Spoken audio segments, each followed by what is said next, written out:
This video is going to go over question 7 from your test. It says for the given function f of x is equal to e to the 3x minus 2, we want to find both the inverse and the difference quotient. So let's start by finding the inverse. So we know that f of x, or y, is equal to e to the 3x minus 2. And to find the inverse, we want to start by switching our x and y. So we get x is equal to e times 3e to the 3y minus 2. And so our next step here is to solve for y. Our y is in our exponent spot, so we need to use laws of logs to get it down. If we take the natural log of both sides, that will help us do it. So we get the natural log of x is equal to the natural log of e to the 3y minus 2. Now you may have heard that since we're taking the natural log of e, since e is the base of the natural log, that those cancel and we're able to bring it down. And the reason for that is because what we're really doing is composing two functions, a function and its inverse. And when we compose a function and its inverse, one of the properties is that we get our input. So that's at 3y minus 2. So while you say that yes, it cancels, what we're really doing is applying composition of functions here. So 3y minus 2, and now we just need to solve for y. So we can add 2 to both sides, and then divide both sides by 3.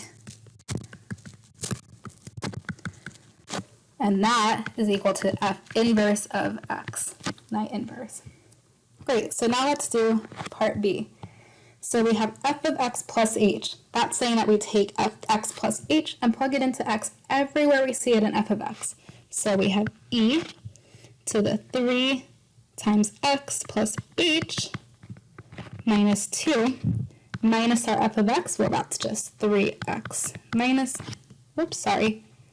e to the 3x minus 2. And we're going to divide by h.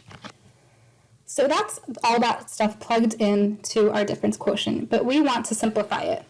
So in our numerator, we can start by simplifying this first term by distributing our 3. So we get e to the 3x plus 3h minus 2 minus e to the 3x minus 2 over h. And let's clean this first term up a little bit more. I want to separate my 3h from my 3x minus 2. And so since we're adding exponents, we know that originally we were multiplying two numbers, both base e, to that exponent. So what I mean is e to the 3x minus 2 times e to the 3h is equal to that first term. And then we can subtract still our e to the 3x minus 2 all over h. And so now what this is allowing me to do is I have e to the 3x minus 2 in two places, so I can factor that out. So we have e to the 3x minus 2.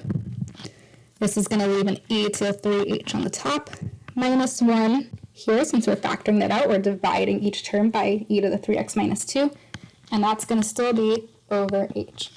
So we know that f of x plus h minus f of x over h is equal to this.